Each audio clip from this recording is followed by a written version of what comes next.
Welcome to the Hangar Z Podcast, brought to you by Vertical Helicast and in partnership with Vertical Valor Magazine. You know, in aviation, seconds do matter. And neuroscience helps us understand how the brain processes information under stress, fatigue, or high workload. And we can train those systems just like physical skills. And then we can learn and train what to do about it. This special episode was originally recorded for the Vertical MRO Podcast. The information in this recording was so valuable, I felt that the Hangar Z community needed to hear it. Ronnie Ries, a co-host of the Vertical MRO Podcast, and I sit down with Jamie Wood, the CEO and founder of the biotechnology platform Autonomic. Jamie's changing the way people think and learn about their brains. Through neuroscience-based products and cutting-edge technologies, her mission is to elevate human potential by bringing personalized brain health solutions to the masses. Jamie's work focuses on supporting driven individuals in high-demand environments that rely heavily on their cognitive abilities. This includes helicopter pilots, tactical flight officers, maintenance engineers, executives, leaders, athletes, and students. Jamie's a speaker, mentor, brain performance expert, and researcher. Having bootstrapped her brain performance technology company and brought a scientifically proven cognitive enhancement solution to the market, Jamie understands the unique demands placed upon the brains of highly driven individuals in high-performance environments. Jamie's worked with some of the most exciting up-and-coming leaders in tech, gaming, marketing, student organizations, and big data. Jamie's led groundbreaking research studies looking at brain health in high-stress environments using mobile EEG and sits on the cutting edge of brain health technology, working alongside world-leading neuroscientists. She's worked with over 100 founders and is a very sought-after speaker for Fortune 500 companies and top tech conferences, including the Vertical MRO Conference. During the conversation, we explore the critical role of cognitive performance in aviation. Jamie shares her work with aviation maintenance colleges and organizations, where she's built effective programs to help address burnout and improve focus and mental sharpness. Together, we unpack how fatigue, hydration, nutrition, and sleep directly affect safety and high performance in the hangar and beyond. This is a must-listen to for anybody passionate about human performance, aviation safety, and creating an environment that empowers teams to thrive. Thanks to our sponsors, Summit Aviation, Canyon Aero Connect, and Precision Aviation Group. Welcome to the Hangar Z Podcast, brought to you by Vertical Helicasts. The Hangar Z Podcast is the first and only podcast dedicated to promoting and exploring the personnel and equipment behind the missions in public safety aviation. Still southbound, skidding to a stop. Stand by here. Looks like they're getting ready to bail. Heads up, guys, bailing. Okay, the guy, he's running through the house, jumping the fence, threw the shotgun, threw something out. Grabbing the shotgun. Don't go over that fence. Don't go over that fence. Grab the shotgun again. He is armed. Stay there. Hold your position.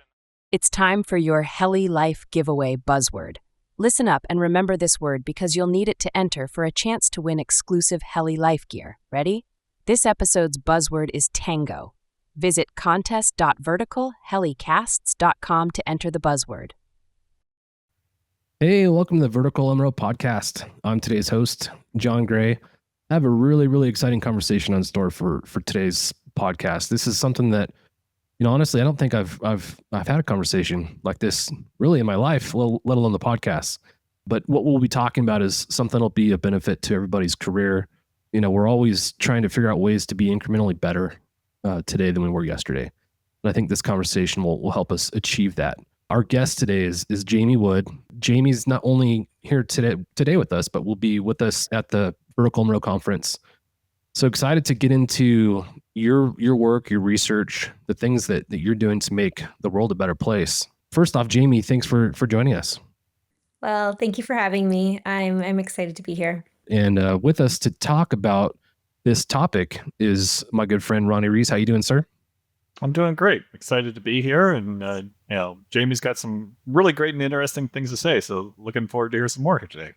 Yeah, as we record, we're ramping up and getting ready for our fall season, which is a busy fall. A bunch of conferences, including the Vertical MRO Conference. This is one that I'm really excited about. This conference, as you've all heard us talk about, will be dedicated to the MRO community and to the good work being done by the maintenance community to keep the missions going. So this will be a course available. I don't know if is a course the proper term for it, Jamie? So we're offering a workshop during the conference, but we could also consider it a mini course. Okay. Yeah. There's a ton of information that'll be of use to anybody attending her course, her presentation, her workshop. We'll use those terms interchangeably throughout the conversation. So excited to get into that. But before we do, you have an interesting background. We talked offline briefly. Your family's been involved for aviation. Can you talk about your background briefly and about some of the experiences you've had being surrounded and immersed in the aviation community? Sure. Yeah. So I grew up having small aircraft pilots in my family. Only recently did I actually get to be exposed and work on the other side where your industry is involved. But yeah, that's always been part of my life. And so I've developed a real appreciation for the rigor and attention that needs to be applied when you're working with aircrafts, let alone flying with them. I mean, I'm sure there's so many people that have the experience of flying in a commercial plane, but you really don't understand what has to go into getting a plane off the ground. And that has always really fascinated me. I've always, remembered the times when I'm patiently sitting, waiting for us to take off because there's all these checks and all these things that have to happen. So yeah, my whole life that I've had that exposure. We talked, a little bit offline around hanging out in the hangar after, and how this conversation could hopefully mirror something like that, which I really appreciated because there's such a community in that aircraft industry. And I think that's the other thing people don't understand is that there's not only a community, but a lot of care and attention that's brought towards just making sure each other are learning, sharing information, and are safe. And you don't see that in other industries. So personally, I've had a little bit of exposure to that. Professionally, I recently was working with the aircraft mechanic students at Okanagan College.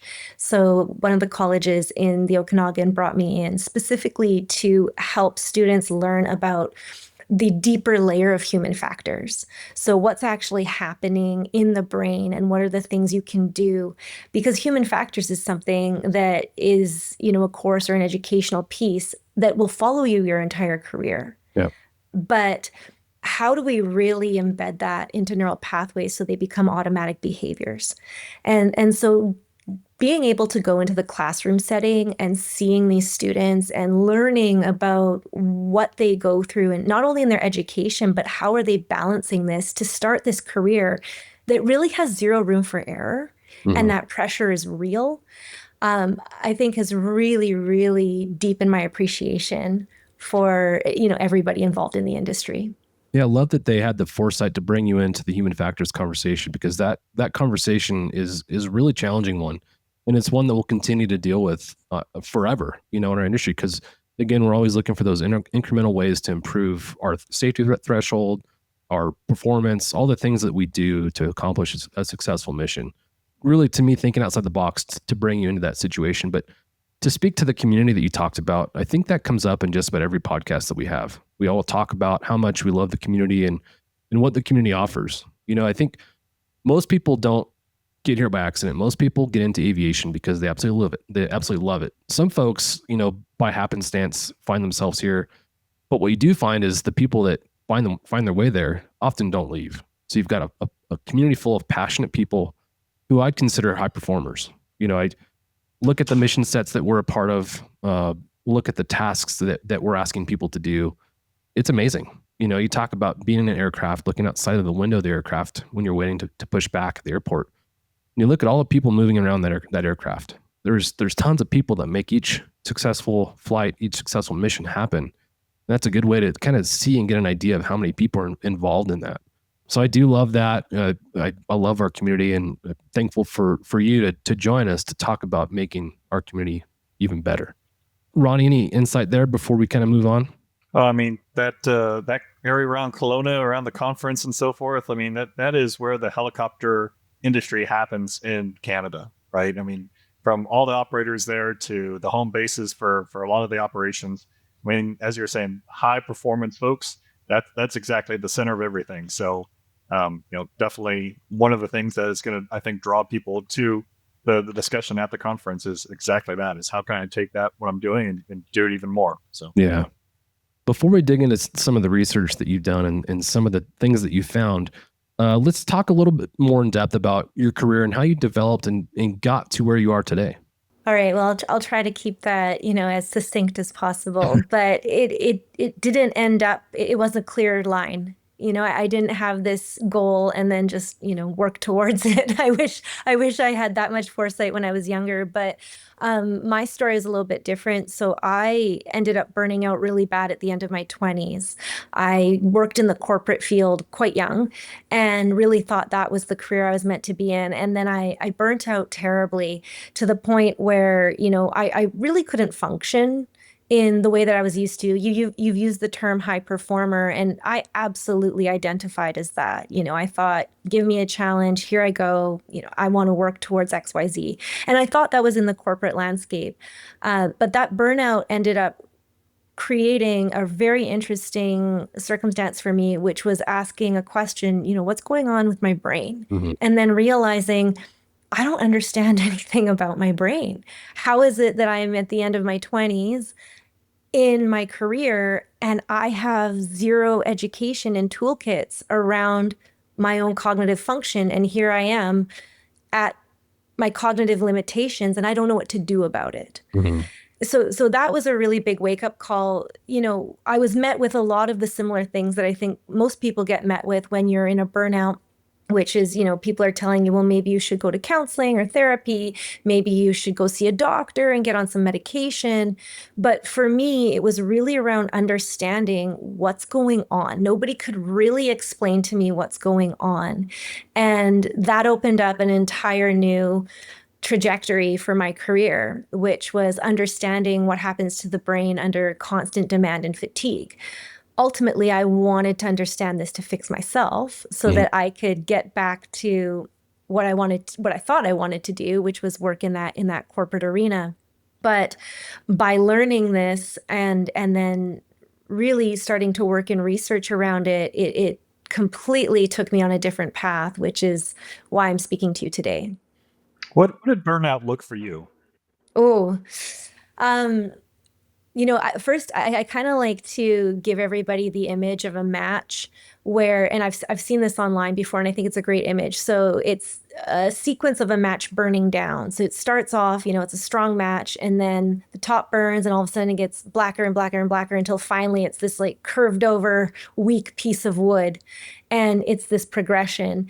And I don't think people realize that burnout happens over time. It's not something that just happens. It's a restructuring of the brain, and it's a conditioning of your nervous system to be held in more of that reactive fight or flight state. And so I like to preface my answer with that because it took time.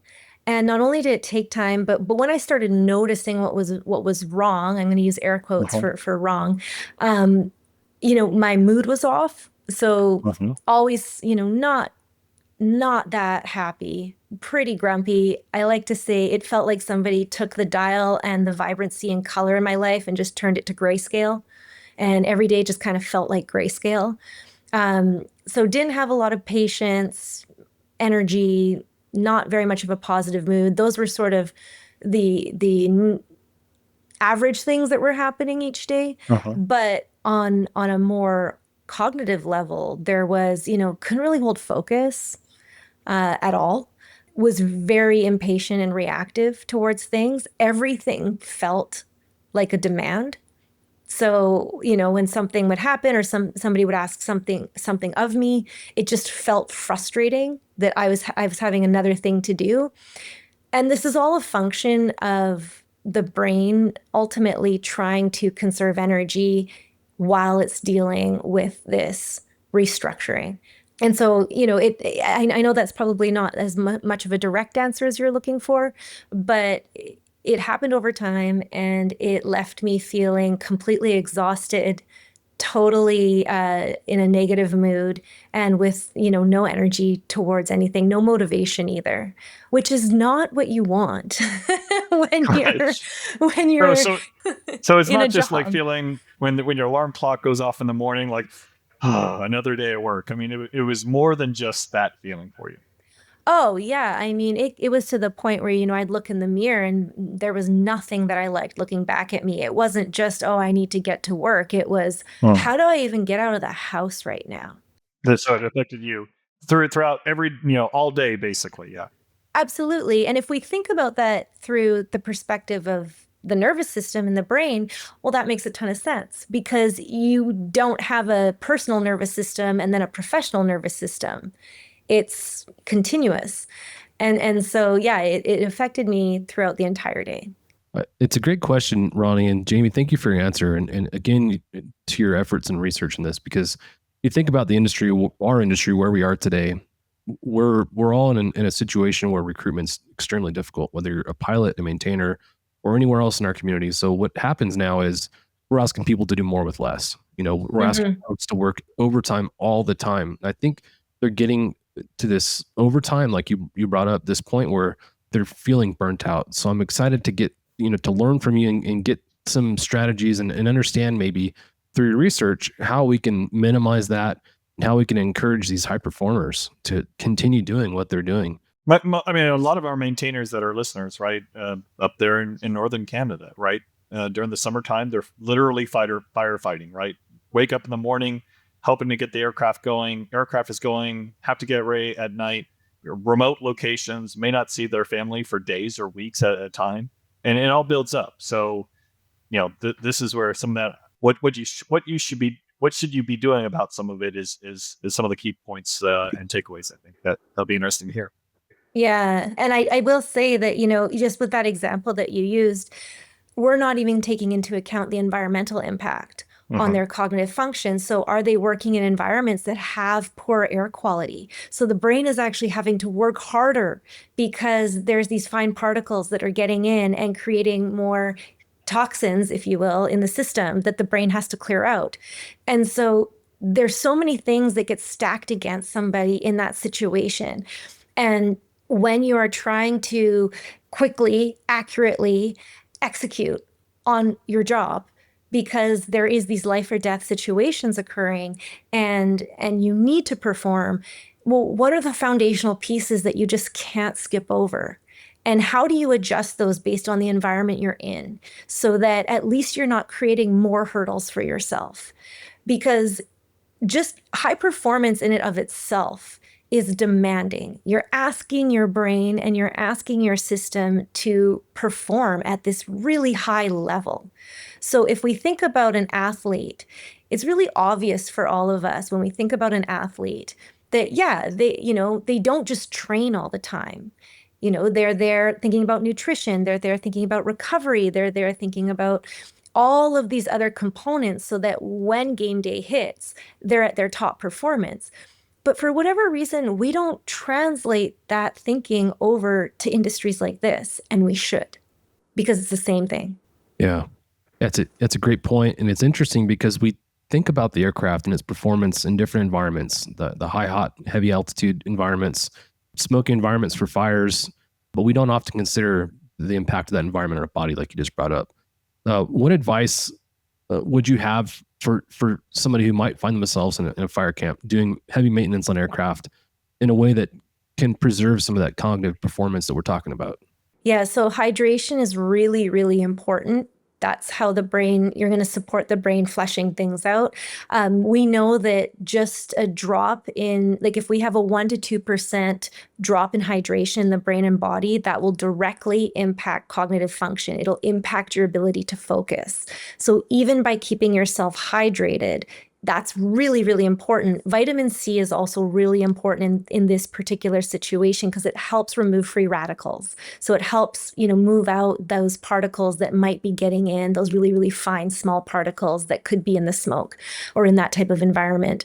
So there's little things that we can be doing that don't require very much money, if any money at all, but require the behavior to be developed. And that's something that I think people don't talk about enough, is the fact that when we are fatigued, when we're tired, when we're operating in a high demand environment, it's really difficult for the brain to want to build new behaviors or habits. So even though we know we should be doing something, we tend not to do it when we're in these high demand environments because we're just fatigued and it feels like one more thing. Right. So that's a lot of what we work on, is how do you help people that clearly you're working with a tired brain and the environment isn't changing. The environment is demanding for a reason. how do you help them build new habits and perform in these environments? You have to first start with education and awareness. Yeah, for sure. Again, it's interesting considering after a long day of hard work, mental overload, a lot of times what I want to do is go have a beer, but I think going and having a drink or two or five is probably the exact opposite of what you're talking about with as far as hydration goes. Can you talk about the negative impact that has on the cognitive performance side of things? Yes. Well, first, I will have a caveat that, one of the pilots in my family is definitely a beer lover. And so I don't. I don't want to ever say that, okay, well, we should stop drinking beer or alcohol. No, I mean, like, we have to be realistic, and also we have to let people have their vices when they need them, or just to enjoy them. That's the wonderful part about living life to the fullest and being human. You work hard, you play hard, it's your life. But if we are to specifically talk about what are the behaviors that can effectively manage the buildup of stress hormones throughout the day, so that your brain and body can effectively lower them and the brain can work well, you can get a good sleep, so that you can show up the next day. Drinking one beer, that's probably not going to impact too much, especially if you do it, at least a minimum 2 hours before you're going to bed, so the brain has time to process that alcohol. After 2 or 3, yes, we know that you're definitely going to be impacting sleep quality. So sleep is where the brain is able to lower the buildup of stress hormones throughout the day, do a lot of the repairing that needs to happen, clearing out any toxic buildup that occurred, as well as consolidating memory. So there's a lot of things that happen at night when you sleep that are really important, so that you can wake up the next day feeling energized and ready to go, having that motivation towards the career that you were passionate about before that maybe you're not feeling anymore because you're dealing with a lot of fatigue. So I think that it's really, really important that, if we use your beer example, at the end of the day, if you've had a big day and you reach for that beer first, that's not effectively managing stress. It's synthesizing calm. So it's masking it. Right. And you're masking that calm that the system needs. So instead, if you can interject a small behavior in between finishing work and grabbing that beer, like going for a gentle 10-minute walk, that actually can really help without your phone, or at least leave the phone in the truck. Try not to have it on you. And that's because something really interesting happens when you start walking. Your eye begins to gently track side to side as stationary objects move past you. Now, when we're working, and we're using the example of the environment that your listeners are in, a lot of times they're looking straight ahead. So they're holding their eyes in this fixed state that actually can engage a little bit of a stress response. So when you begin to take a walk and allow stationary objects to move past the eyes begin to slightly track from side to side, and that calms the activation of your stress response.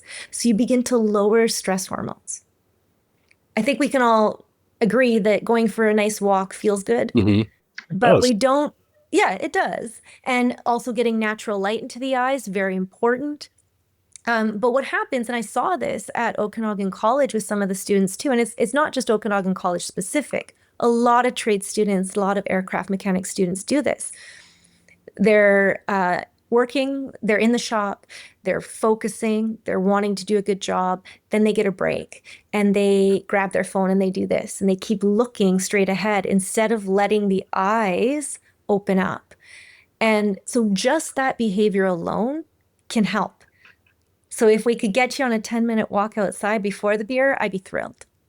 It's interesting you bring that up because, how many times I think about how many times I find myself, I'm done with the task and the first thing I do is go to an instant distraction with something in front of me, like, oh, what emails do I have that came in, or what's on social media, without going and doing something productive like what you're talking about, which is beneficial for the mind and body.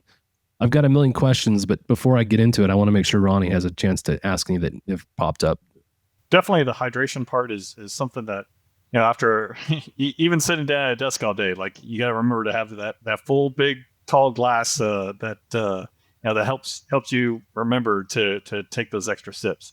But the other aspect of taking a little bit of time for yourself, taking a breather, getting up for a little deep breath, walking away for a second. I mean, even that can just reduce that stress by that much more. I want to touch on sleep for a second, because sleep is an issue that is problematic in our community, unfortunately, for a lot of reasons. One of the reasons is a lot of us are on different shifts. We're working overnight hours, working daytime hours, and we're switching our body's normal sleep pattern on a frequent basis. So your normal sleep patterns get disrupted, and it just becomes an ongoing issue, unfortunately, over the course of your entire career. Do you have any suggestions for folks that find themselves in that position where they might be changing their sleep cycles frequently? Thank you to our sponsor, Canyon Aero Connect. Canyon Aero Connect has been a trusted leader in airborne law enforcement communication since Paul Wolfsburg introduced the first flight phone in 1970. While our name has evolved, our commitment to innovation and quality remains strong. Contact us today at canyonaeroconnect.com to explore our latest mission-critical solutions. Oh, absolutely. Yeah. I mean, ideally, you would want the same go to bed and same wake up time, but that's just not possible for a lot of people in industries. And so one of the best things you can do is make sure that you're capturing natural light into the eyes within the first 30 minutes of waking, even if you're on a night shift, so you're waking up at, 2 or 3 o'clock in the afternoon type of thing. Capturing that natural light is really important because it helps anchor the circadian rhythm. The circadian rhythm is that internal clock that we have. It's a 24-hour clock, and there's a lot of hormones that are tied to that and the cascade of them. Primarily cortisol, which helps wake the system up, and melatonin, which helps prep the brain to slow down and go to sleep. And then a lot else in between. So if you can go outside and just look in the direction of the sun, you don't have to look directly at it, but look in the direction of the sun. This is going to be very important to do. So that would be one thing. I think that movement also is really important. A lot of us, it doesn't matter what industry, we wake up in the morning, we make our coffee, we hop in the car, we go sit at our desk, or we go to our workstation, and we're not really getting that movement. So even 10 minutes again of movement in the morning, whether it's, going for a walk outside or just doing some push-ups, some sit-ups, some squats, that really helps prep the brain, because we're getting blood flow now, and we're really being able to use the system properly. So there's these little things that we can do, especially for shift work. Yeah. The movement's huge. After every workout, especially the ones where I don't want to go, they're so much better to do it, and I find when I was working nights, I'd wake up, and a lot of times I would feel almost nauseous. Like I just didn't feel good because of the sleep I'd had the night before and the weird schedule I've been working. And so, unfortunately, what would happen for me is the first thing I'd cut out is the workout, because I feel nauseous. I'm just like, I don't want to go down there and do that, but I think it's so critical. And I love that you brought that up. Yeah, sorry, I just want to add one more thing, because it'll apply regardless of what time you're going to bed. Really trying to get off any device within 30 minutes of your intended bedtime is really important. The blue-green light that's emitted from our devices tells the brain to not or suppress the release of melatonin. So that means that onset of sleep, the brain's shifting into sleep, is delayed when we're looking at screens. So I know for a lot of people that work night shifts, you probably try to black out your windows and try to mimic night as much as you can. But we might be forgetting that when you look at a computer screen, or especially a phone in bed, you're still mimicking day, even if your room is completely dark. And that light alone will tell your brain, oh no, it's still time to be up. And it can fragment sleep quite a bit. Do you know on iPhones, for example, they have the night shift filter that is supposed to minimize the blue light coming off those devices? In your research, has that shown any improvement in what you're talking about, or not so much at all? So it certainly can, especially when you move that color all the way to red, so that it's really difficult almost to read your phone because it's such a red hue you're looking through. It certainly can help, but it doesn't help any of the activation that comes from consuming information. So when we think about what we're trying to achieve when we're shifting into sleep, we want a downgrade of the nervous system. We want this calming onset to come, this relaxation. And if we're consuming into information that's activating, that's going to keep you up. So we really like to try to help people build the habit of a device boundary instead of the night shift and all of these caveats. If it's a must, then absolutely use light shift or those blue blocking glasses. But here's something really interesting with those blue light blocking glasses. We have light photosensors in our skin. So just because the light's not going into your eyes, it's still going onto your skin, which can still impact you in some way. Yeah, super interesting. My wife's big into the red light therapy, and she talks about that quite a bit. Ronnie, any questions or insight as it pertains to those topics? Yeah, I mean, I'm definitely in the bad habit of picking up my phone, just checking the news before I go to bed, and then there's going to be that one bad story of an earthquake or some kind of natural disaster coming, or even how bad the weather is going to be that week. And it just keeps me up that much more. Right. So I can definitely understand what you're saying is really try and put the phone down at night and, get your extra precious levels of sleep in. Yeah, I will add that, if we're going to ask somebody to stop doing something, then we need to provide a replacement behavior. Because if we say, oh, just stop using your phone, well, we can imagine we've got groups of people just sitting there going, well, now what? And their brain's tired. So their brain's going to want to pick up that phone, especially if it's right beside your bed. So what should we be doing instead? Well, we know that if you are having ruminating thoughts. So if you're kind of having this nagging thinking as you're trying to fall asleep, writing those specific future state action items, to-dos, ruminating thoughts down on a piece of paper in a journal actually will help you fall asleep better and stay asleep longer. So I really encourage people to keep a journal or a notepad by their bed. If you don't like reading at night, that's totally fine. But there's a lot of information or integration that can happen by just jotting down your thoughts, and it really helps you shift into sleep quicker. Yeah, I like that idea because I think a lot of times what happens for me is my mind starts racing all the things that I have to do. And then I'm like, oh man, I've got so much to do and it drives me crazy. But then when I actually sit down and write it out in a list, I'm like, oh, it's actually pretty manageable. It's not that big of a deal. Whereas in my mind, I've made it out to be this gigantic situation that it's not, So I don't know if you guys tried that experience. That's what I do all the time. So I'm going to transition a little bit, but ultimately we're going to kind of come back to the same place. In your writing, you wrote an article for Forbes, or you were featured in Forbes magazine, which is really interesting. I love Forbes magazine. I feel like it's a huge honor to be featured in Forbes. There's a quote in there that you wrote, which I really like. This kind of comes back to the idea of doing what you love. And we talked about the value of our community and the fact that most people are in our community because they want to be. They feel like they're called to be in this community. We talked about how more isn't always better. And ultimately it's about contentment and happiness. When you're following a path that provides contentment, regardless of the dollar figure, and happiness, even in the hard times, you're living in purpose. More isn't always better. First, start with what brings you balance and allows you to live fulfilled. Can you talk about that quote and kind of how you found that place in life? Well, it's certainly ebbs and flows. I'd love to say that, oh, I found contentment and happiness and here I am, end of story. But it's a practice of coming back to it. To be honest, and again, we're here to talk about the neuroscience behind this and how this can help the high performers in your industry.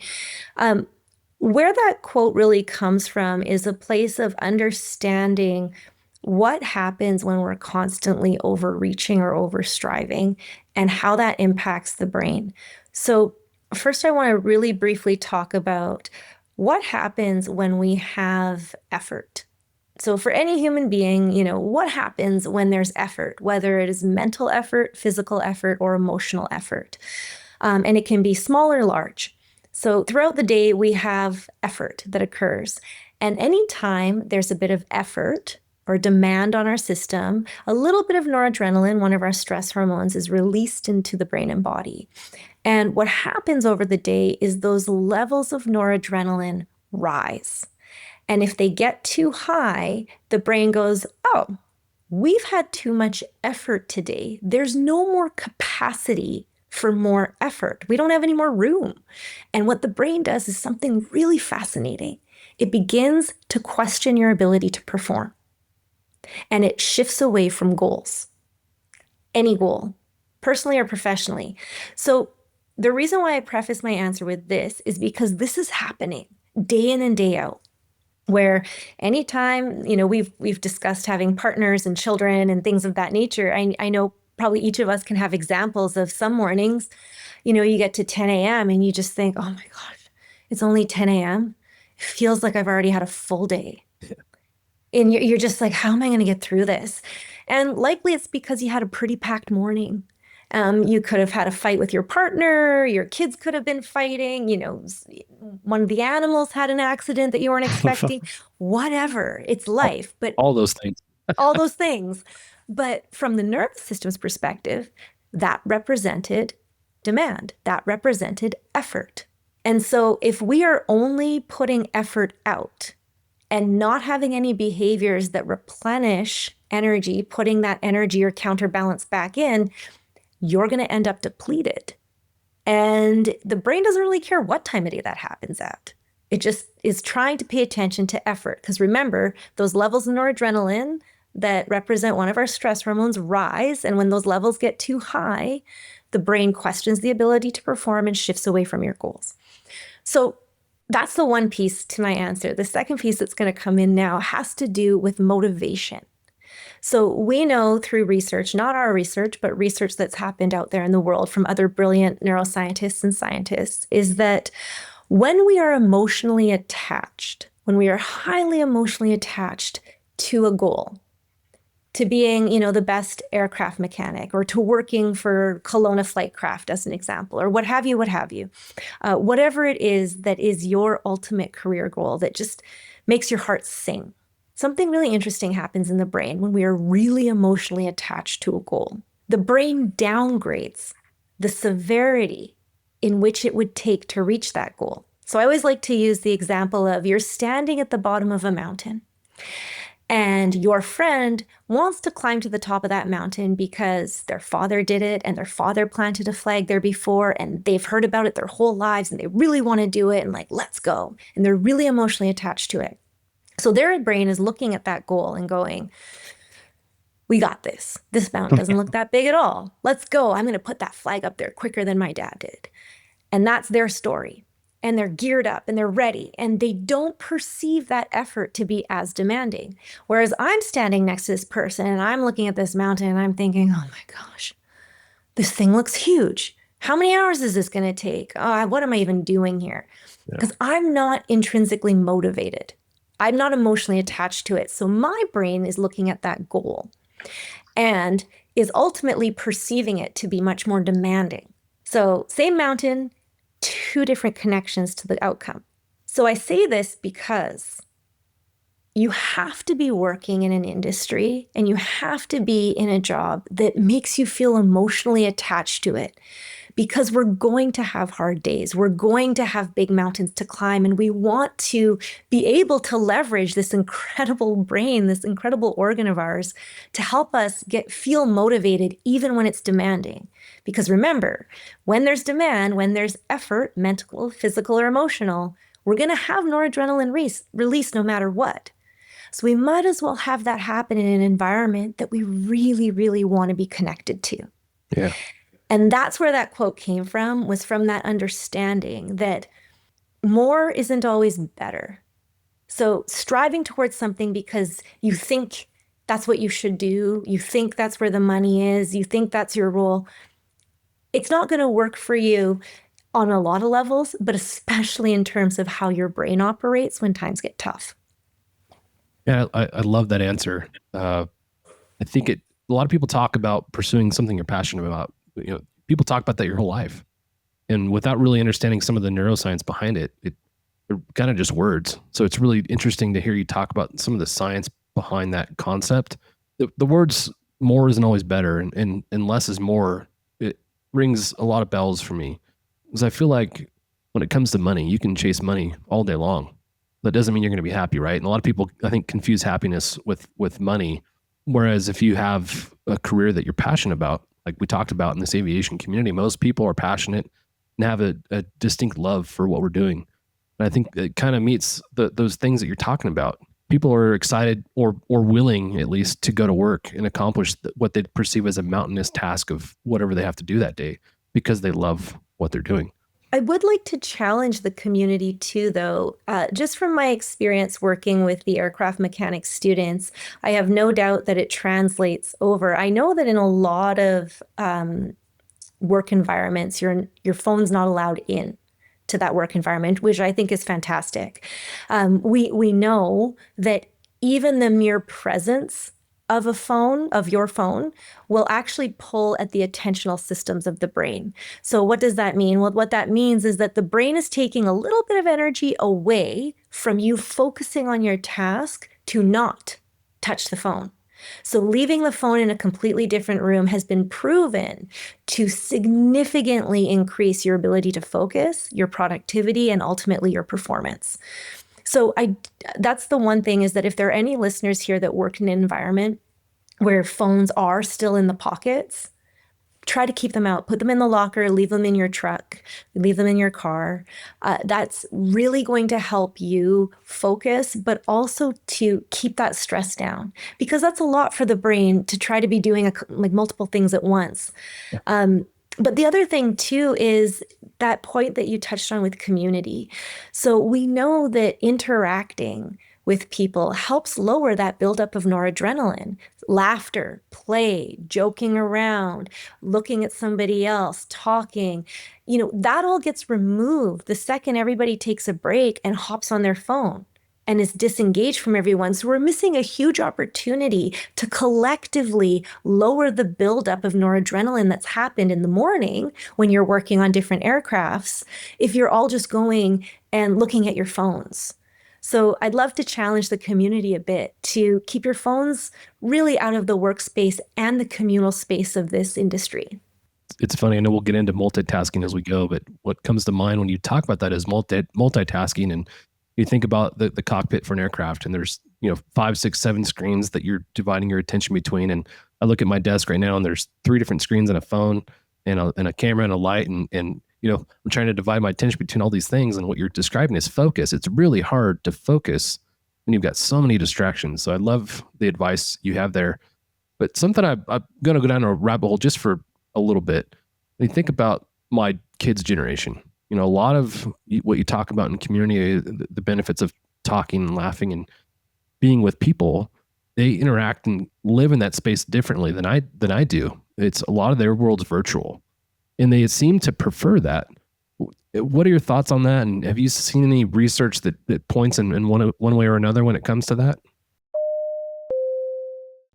Thank you to our sponsor, Precision Aviation Group. Mission-critical operators and fleet managers rely on Precision Aviation Group as a worldwide leading rotor and fixed-wing MRO provider. PAG provides tip-to-tail solutions in 4 MRO segments: avionics, components, engines, and manufacturing DER services. A single point of contact gives you access to over 150 million in inventory globally, 24/7. Just call 800-537-2778. Precision Aviation Group. Others sell parts. We sell support. Oh, that's, what a bag of can of worms. Yes. So there's been some phenomenal research that's come out over the last year, specifically by Jonathan Haidt, which released that book called The Anxious Generation, that looked at a decade of research around children that use phones, and what has that done in terms of brain development, what has that done in terms of socialization, and so on and so forth. Certainly in the neuroscience community, you could tell what impact would happen just based on what we know about brain development.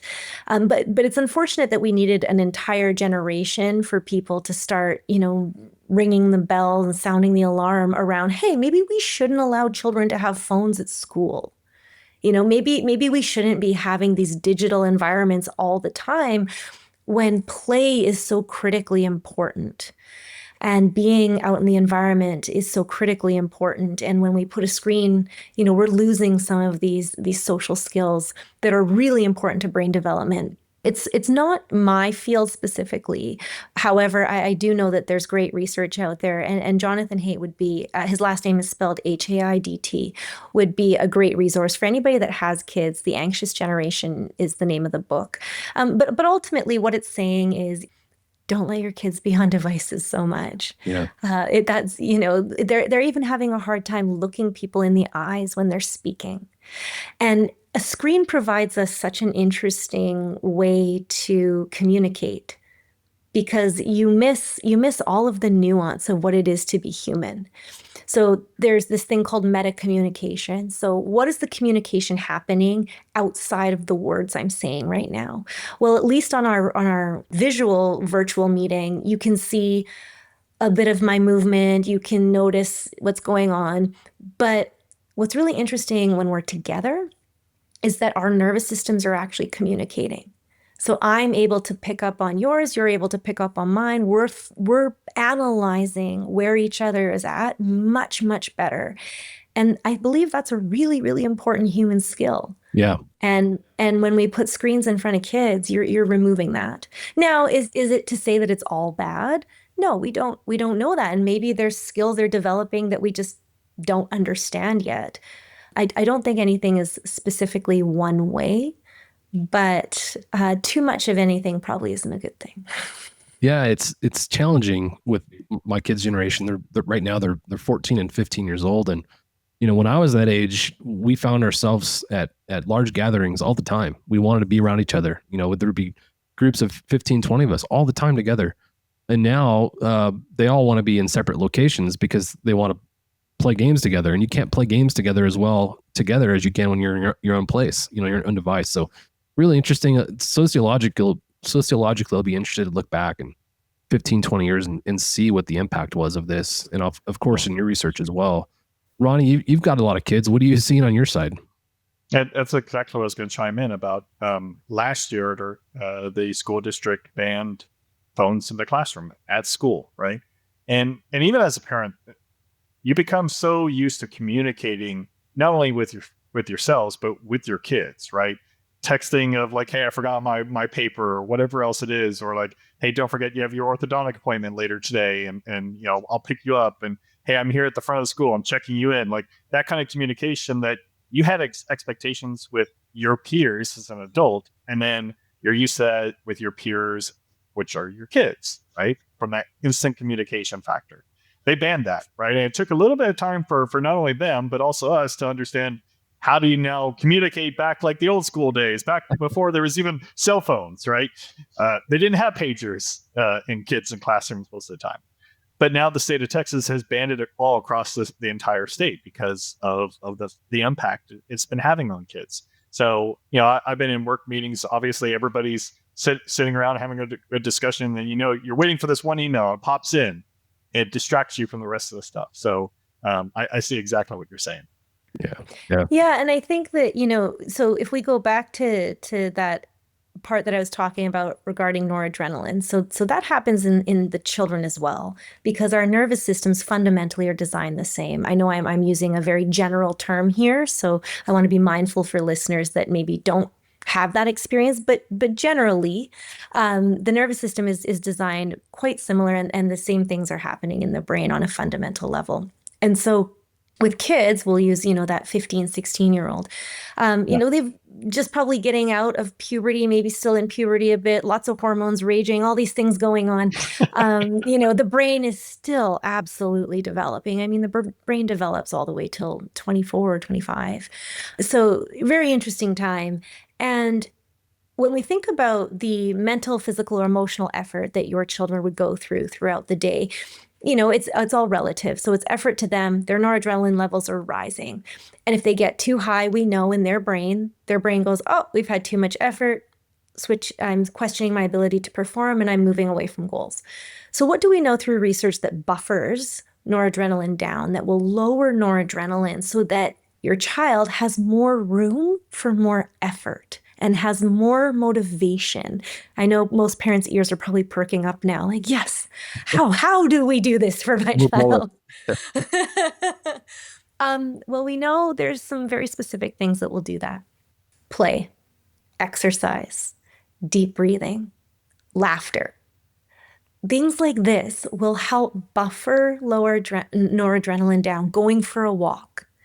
I mean, they're kind of obvious, but we're missing these because, to your point, John, there's a lot of phone use happening.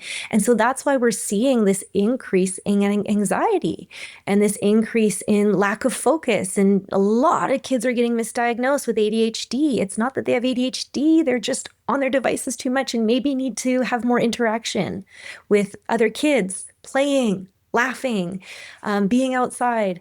So these things are really, really important, and they apply to the brain. They apply to how the brain functions.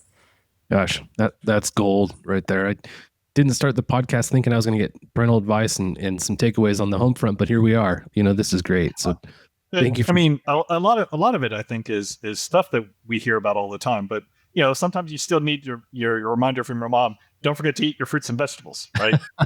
Drink your water. Get some good sleep.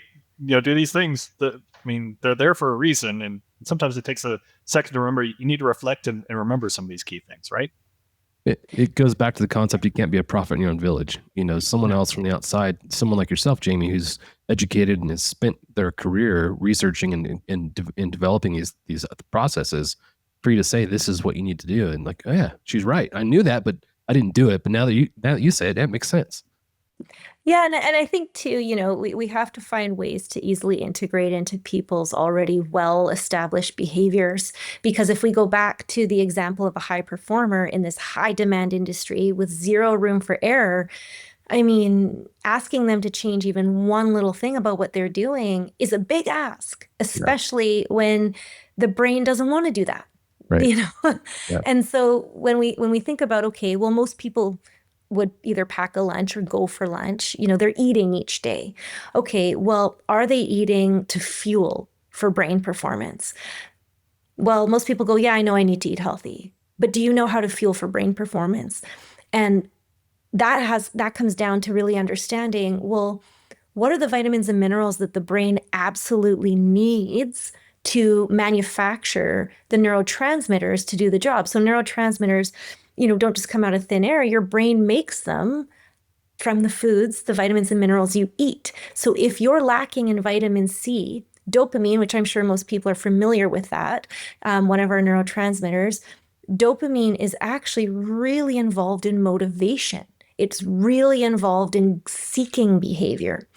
If you're low in vitamin C, that will directly impact your levels of dopamine. The other fascinating thing about what happens is that your stress hormones, well, those just don't come out of thin air. Your brain is making them. Well, how does it make them? Your brain will actually steal your dopamine to help make one of the stress hormones. So when you're in an environment that's really demanding, your brain goes, oh, okay, we need more stress hormones here to meet the demand because there's a lot of effort going on. No problem. I know how to do that. I'm going to steal the dopamine to help manufacture and make this stress hormone, which means you better be upping your vitamin C. So but then we need B's, we need magnesium, we need these things. Yeah. And so it goes back to the example of, this seems obvious for an athlete. I'm sure there's a lot of sports fans listening. This seems obvious for an athlete that they need to fuel for performance. But what about you? Right? What about your brain? You need to be fueling for that type of cognitive performance. Yeah. Again, going to the concept that our industry is full of high performers, and that cognitive performance, what we're talking about, I think is the pointy and sharp end of the spear for us. If you're not operating at full potential mentally, whether you're on the flight line as a pilot, a maintainer, an aircrew member, it doesn't matter. You're not doing yourself any favors, and you're not doing our community any favors. Come out of the rabbit hole for a second and ask a question that we've already kind of touched on a bit. But being that we're calling ourselves high performers, and the maintenance staff is definitely in that category. How do we leverage neuroscience to improve situational awareness and reaction times? Because reaction times in what we're doing is the difference between life and death a lot of times. In aviation, seconds do matter. And neuroscience helps us understand how the brain processes information under stress, fatigue, or high workload. And we can train those systems just like physical skills. And then we can learn and train what to do about it. So when you asked about situational awareness, first and foremost, if we're dealing with too much unmanaged stress and low sleep, our situational awareness is going to go down. So first of all, understanding how the brain works under these environments, and then what are the supportive behaviors so that we can give the brain the best shot, is really going to help improve situational awareness. Yeah, the situational awareness part of it is huge. And I'll come back later to this point because it really wasn't on the outline, and I don't want to put you on the spot, but we think about critical incidents and law enforcement in particular, shootings, the amount of stress that the brain goes through, the cortisol and the adrenaline dump that goes into the brain and into the body during those critical incidents is really interesting to me. Talk about auditory exclusion and visual hallucinations that go with those types of incidents is really interesting. So I'll have to follow up with you at some point and talk about that because it is of really, really, it's really intriguing to me. Well, let's talk about your business a bit because you've spent your life and your career developing ways and tools for people to improve their situational awareness, to improve reaction times. Can you talk about the business you developed and the app that goes with that business? So yeah, I can certainly talk about Autonomic. Autonomic is the name of the company. We are a biotech company, which sounds a little interesting, being a cognitive performance and ultimately like a brain performance technology company. But we actually really focus on building products that can help analyze and then optimize cognitive function. So we're modulating and enhancing brain performance. We initially started by building what was called a personal trainer for your brain. So very similar to if you were to go to the gym and work with a personal trainer, it's highly customized to you and it adapts to you over time. We know that learning about how to improve your brain is not a one-size-fits-all. Absolutely, you can find information online that could be applicable. But what we know in terms of how people learn is that learning the right things at the right time that are applicable to them is really how you can effectively help people shift behavior. So we took into account all the different ways the brain learns when it's fatigued and when it's in a high demand environment. High performers are our specialty. We like working with brains that have a high cognitive need, so a very high need to perform well, and the environment is really demanding. So that's our sweet spot. And we began to build technologies that can help people measure their brains and that can help people understand what to do and then build the behaviors that they need. So it's been a very interesting journey. I work with some brilliant neuroscientists around the world and incredible developers and researchers. I'm very lucky to have the team that I do. We're all very driven by the mission of the company, which is to enable individuals to understand and improve their brain performance. It's something, unfortunately, around the world that is still really in reaction when it comes to our brain health. Only when something is noticeably wrong do we even really pay attention to our brain. And then when you try to go get help through the healthcare system, that also is really in reaction. Yeah. So we're building and delivering products to industries like yours that can help people understand where their brains are at proactively, and then begin to improve and enhance their cognitive function before you get into that reactive state. Just like at the beginning of our call, I talked about that match as a representation of burnout and how the match eventually burns down, and that happens over time. It's not impossible to bring somebody back from a burnout. It just takes time. And in an industry like yours, when you talk about retention, if you're dealing with people that are in burnout, it's hard to get them back to being high performers right away. So if we can proactively give people the ability to understand where their brains are at and give them real tools and how to improve it in real time, that's really customized to their needs, then we can help mitigate the burnout in the industry at large. Yeah, that's of huge importance. On the retention side, retaining people is easier than looking for new folks. But to your point of, the mental health is something that we think of a lot of times on the emotional side, not so much on improving cognitive ability. And as you talk through being able to essentially improve your cognitive strength and ability, can you talk about, I want to say what are the small things people can do, but what does that look like for somebody? What are the habits that you would recommend through your program? You don't have to give all the secrets away, but how much time does that take and what does that look like on a kind of a day-to-day basis? Thanks to our sponsor, Summit Aviation, a full-service provider for business, government, parapublic, and military aviation, specializing in maintenance, modifications, avionics, interiors, and paint. Discover more at summit-aviation.com.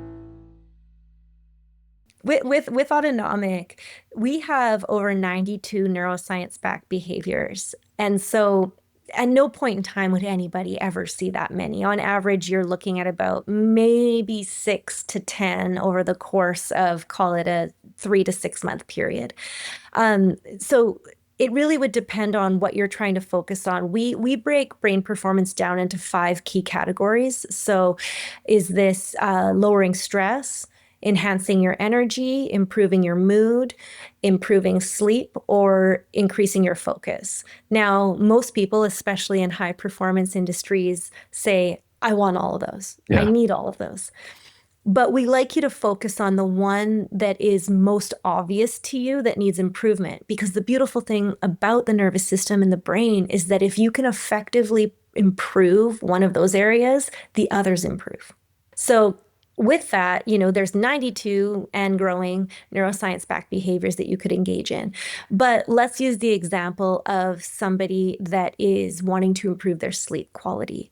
And let's say that they don't work shift work, just for ease of discussion right now. So through there, we might identify that this individual drinks caffeine past 3 p.m. And so we would definitely want to give them a caffeine curfew. But a lot of people say, well, wait a minute, I need that caffeine in the afternoon. I can't get through this shift without it. So if we educate them and say, well, listen, on average, it takes most people about 8 hours to fully metabolize caffeine. And it's anywhere from, 2 to 4 hours for half of the caffeine's shelf life to leave the system. So that means that if you're drinking caffeine past 3 p.m., there's still caffeine in your system at 11 o'clock at night. So there's conflicting messages happening in the nervous system. One's trying to tell you to slow down, calm down, go to sleep, and the other's saying, no, stay awake, please. So if we can get somebody to stop drinking caffeine by noon, great. Now we can start assuming that they'll probably metabolize that caffeine fully by the time they're trying to fall asleep. But that doesn't solve that afternoon dip. So what do we do for them there? And that's where we start getting into these behaviors of, well, does this person need to get outside and get some natural light? Because that can really help. Those overhead lights that are in a lot of the work environments are incredibly taxing to the mitochondria in your eyes. So mitochondria are the energy packs of the cells. We have about 1,000 per cell in most of the body, but in the eyes and the prefrontal cortex, which is the most evolved part of the brain, we have anywhere from 10,000 to 15,000 per cell, which is wild to think about. So these little guys are highly influenced by temperature, light, and nutrition. And so with that, for this individual, we might really want to start looking at, well, what is the nutrition intake that they have? Because are they getting that energy slump in the afternoon because they're just not fueling their brain properly? We'll look at that. We'll also look at, okay, are they going outside and getting natural light in the eyes and going for that little walk so the eyes begin to track a bit? And is that enough to help lower that buildup of noradrenaline? Because remember, when those levels get too high, that individual's brain is going, I don't feel like doing this anymore. Time to go home. But time to go home. But how that's translating is, I don't have energy for this. I should have caffeine for more energy. But really what's happening in the nervous system might be something that's saying, hey, we've had too much effort. There's too much noradrenaline. Could you please go help us lower this and drink some water? We need water is actually what will help the brain focus more than anything. Wow. So I'm sharing this because it becomes very nuanced for each individual, which is part of what we built technologically, is the ability to analyze and understand somebody on that level of detail in a really quick way that helps them get to the outcome they want. Love that. The actionable advice and methods that you've come up with to help somebody achieve the goal of increasing their cognitive performance is amazing. For someone that says, I want to contact you and get involved with what it is you're describing, can you talk about, one, how to find more information, but two, what that initial contact looks like? How much of a time investment would somebody be looking at on a day one, day two, an ongoing process? Yeah, great question. So if anybody wants to contact me, you're just welcome to do it directly. It's jamie@getautonomic.com. I'm sure you'll add this in the show notes. So you're welcome to just email me directly. I'm happy to have a conversation. In terms of what does it look like to engage with Autonomic's brain performance coaching product that I just talked about. Well, first of all, we know who we're working with. We're working with high performers. You don't have a lot of time and you don't have a lot of energy. So we've developed this to actually be really, really high value to a low amount of time. So it's just under about 3 minutes a day. So what you would do is you would onboard, you would ultimately choose one of those 5 key areas I mentioned: stress, mood, energy, focus, or sleep. You'd answer a short survey and we'd begin to start customizing a training for you. You are working with a real human on the back end, so it is not an AI-only solution. We've built everything in-house, but there are people on the back end that you're working with. So you're actually working with a brain performance expert. We've just enabled ourselves to do that at scale. Wow. I want to sign up right now. The cognitive performance side of things, I mean, we can all use an edge to where we are. And again, I think everyone's goal is to be better tomorrow than they were today, or better today than they were yesterday. So really intrigued to look at what you guys have developed and apply that to our industry.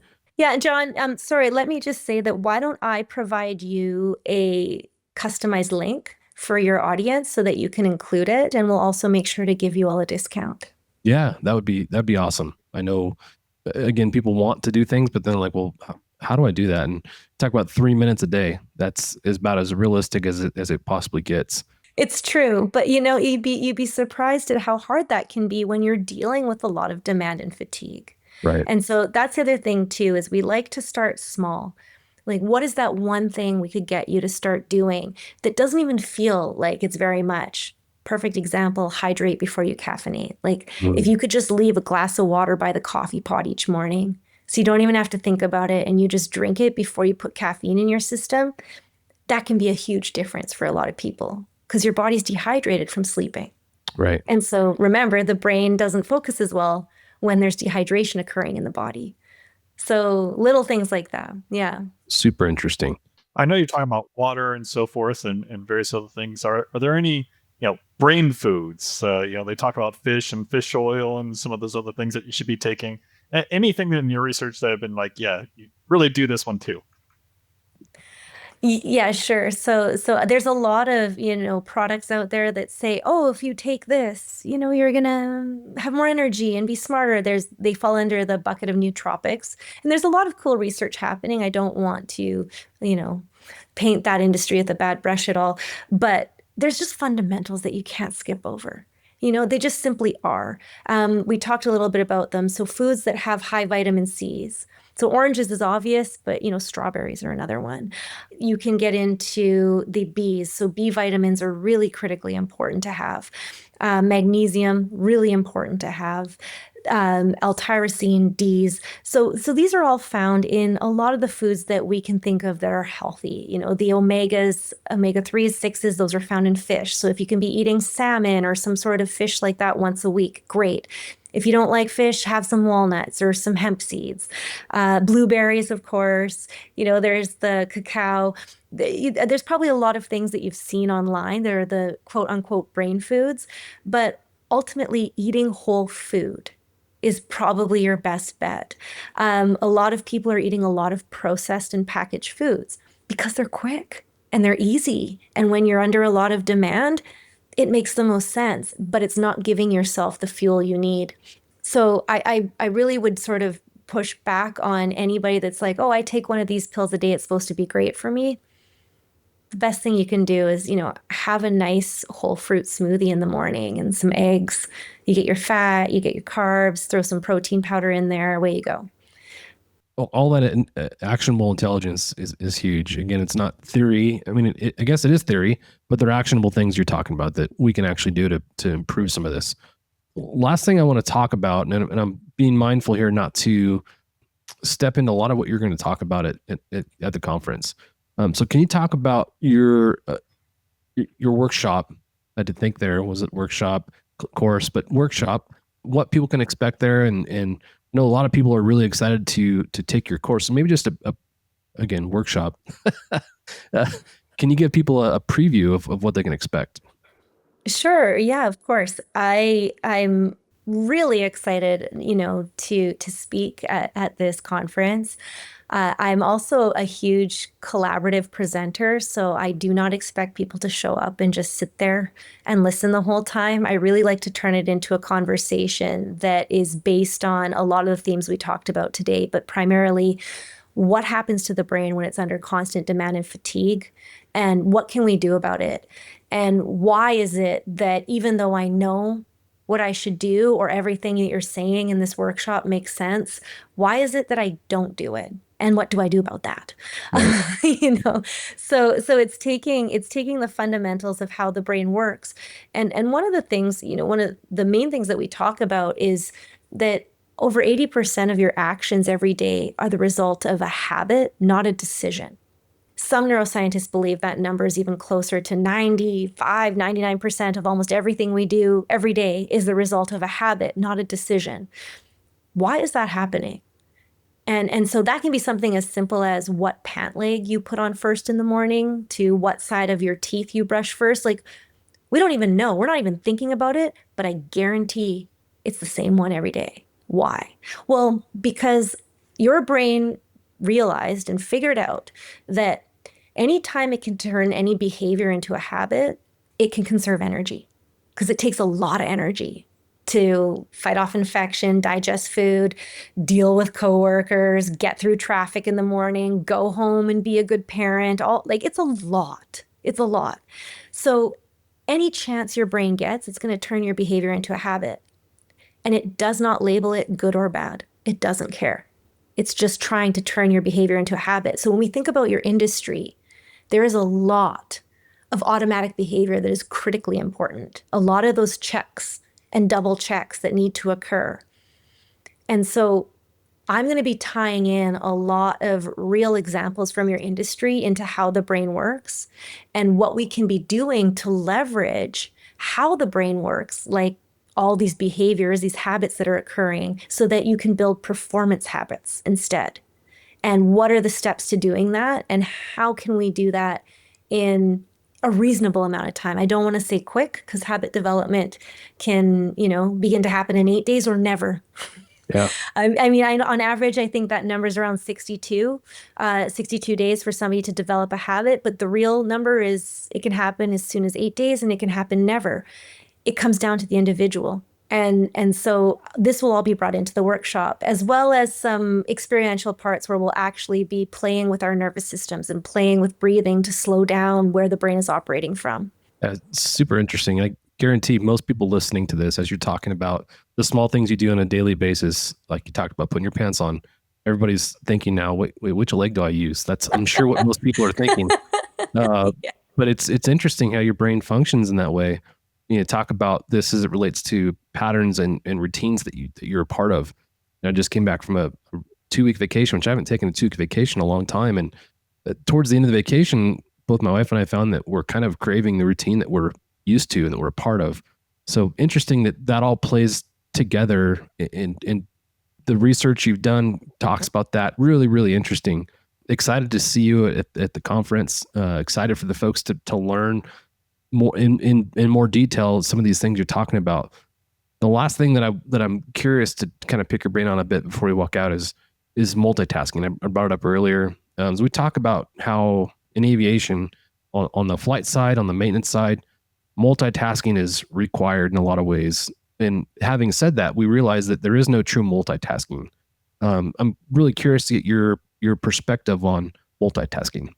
Yes. So I love that, I'm sure I'm even guilty of it at some point in time, saying that, oh, I'm great at multitasking, and had no idea what I was talking about when I was saying that. So the brain doesn't actually multitask. It is context switching rapidly.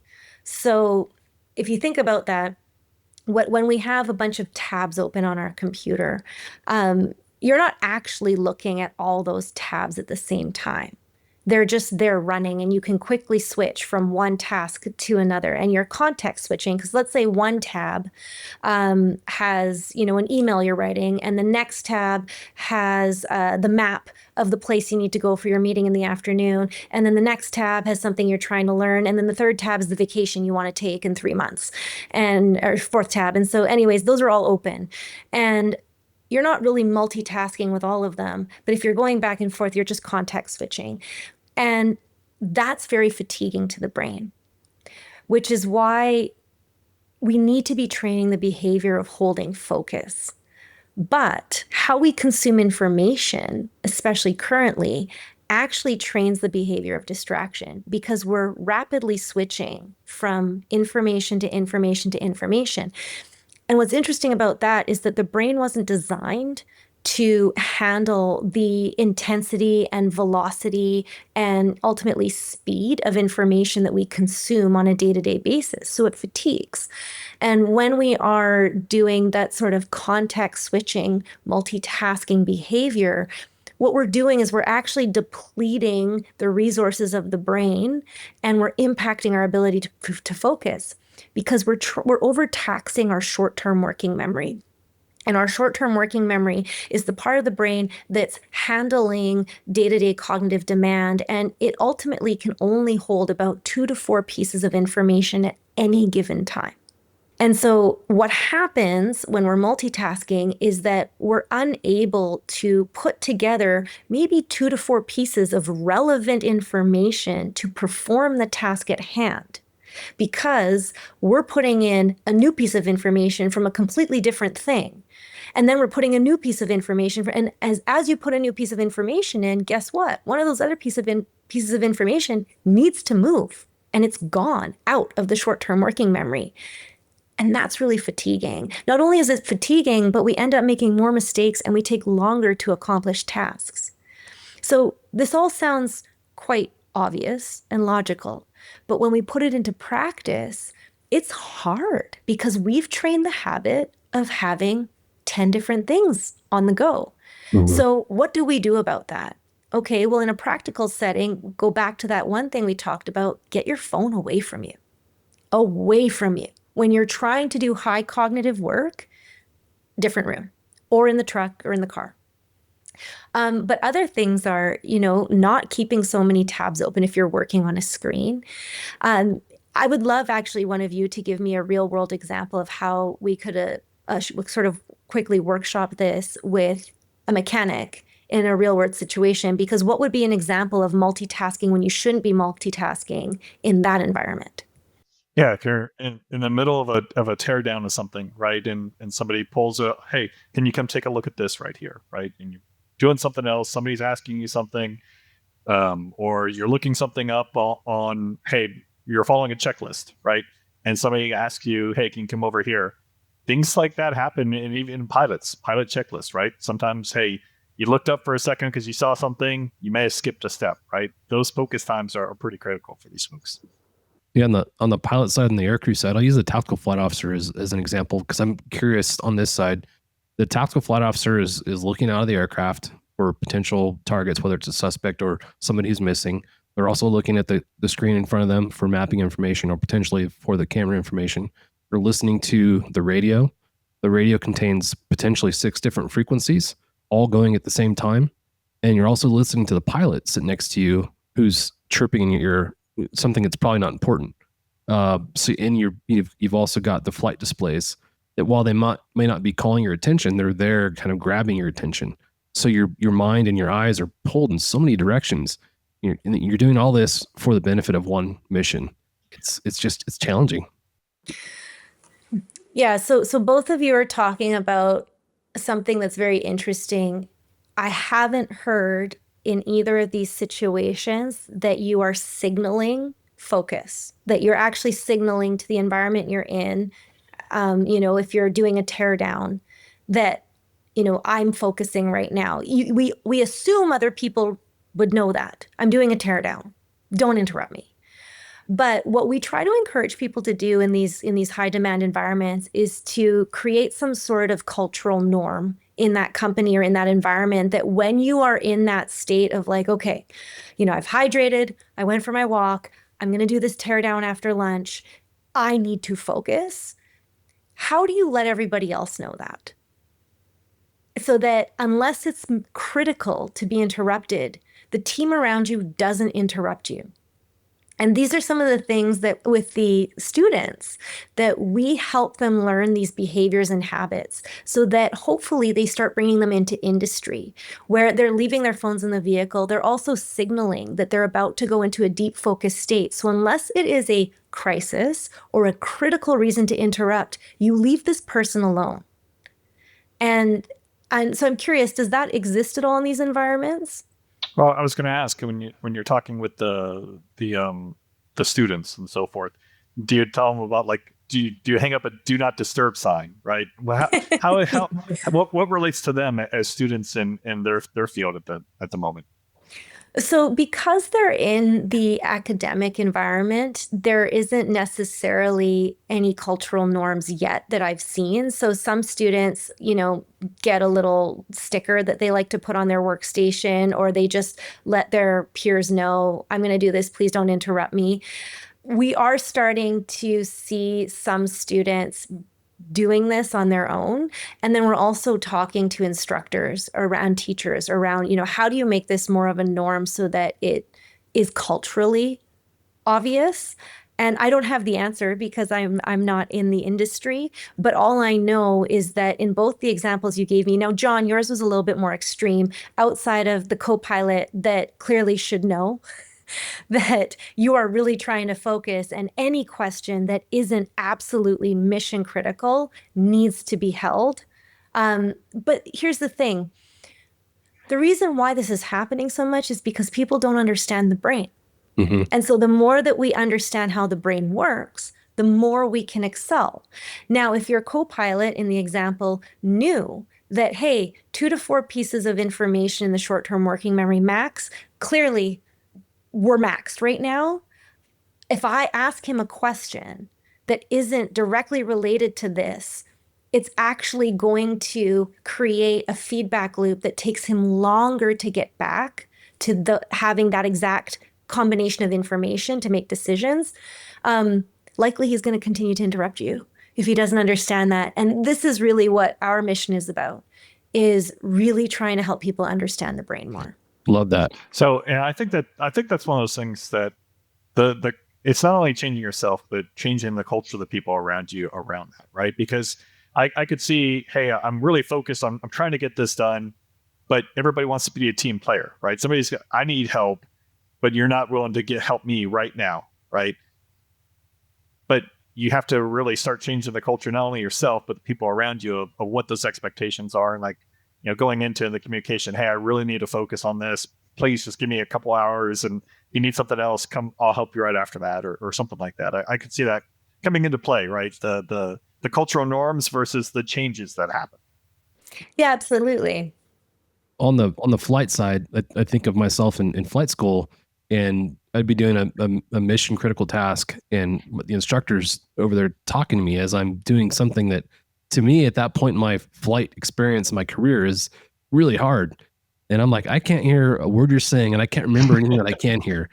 So I think culturally, as a community, we've gotten better of understanding some of the dynamics are going to play when it comes to instructing students. And there's a whole study that surrounds that. But I love what you brought up, and it's funny and a bit ironic, because as I was listening to one of the podcasts that you're on previously, as you're talking about multitasking, I was trying to listen to what you were saying and write an email at the same time. And I literally had to hit rewind 3 times because I'd missed the core of what you're getting at, which just points to the fact that we're not good at truly multitasking. Really, really interesting. Love what you've done with the company. Thank you for the contributions that you're giving to our community. I know there's going to be a lot of positive takeaways from that. Ronnie, any closing thoughts before we walk out? No, I mean, it's definitely a good reminder of bringing the science into like, why is this critical, is definitely something that, I took away as a good learning experience. And I'm looking forward to hearing more at the conference. Yeah, the science behind it is what's interesting, because like we talked about earlier, we know and hear things our whole life, but don't really understand the importance of it or the legitimacy of it until you start to get into the science backing some of these opinions that you've heard, from different people. So thank you again for sharing. Any closing thoughts or words that you might offer to folks that either are going to come to your class or that might just be community members in the helicopter community? Well, I think first and foremost that, I want to share that I'm really grateful for the rigor and attention you bring to aircrafts. I don't think the public really has as much of an insight around how important it is and the type of pressure everybody's under to do their jobs. So thank you for that. And, the students have really inspired me, working with students and seeing how much they're doing and working all these part-time jobs or full-time jobs while still trying to get their careers off the ground, pun intended, is really, it's wonderful. And so I think that, this industry at large is fantastic. So thank you all for your effort. And ultimately, I really want people to get more interested about their brains, because it's something that is with you your whole life.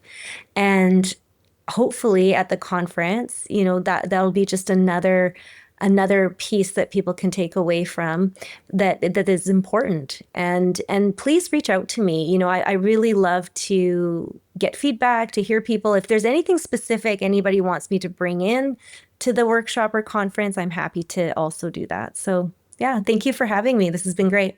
Yeah, thank you so much, Jamie. Looking forward to meeting you in person at the conference. Looking forward to your workshop. Just again, thank you for what you're doing for the community. It's huge. So until we meet at the conference, we'll catch you later. Cheers. Thanks for joining us for this episode of the Hangar Z podcast. Don't forget to like and subscribe to hear more stories that promote the personnel and equipment behind the missions in public safety aviation. Lastly, stand by for a message after a word from our sponsors.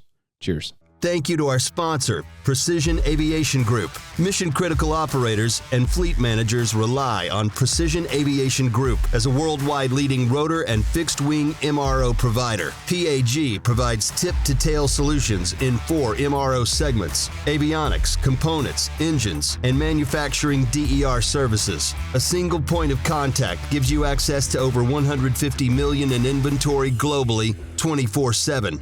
Just call 800-537-2778. Precision Aviation Group. Others sell parts. We sell support. Thanks to our sponsor, Summit Aviation, a full-service provider for business, government, parapublic, and military aviation, specializing in maintenance, modifications, avionics, interiors, and paint. Discover more at summit-aviation.com.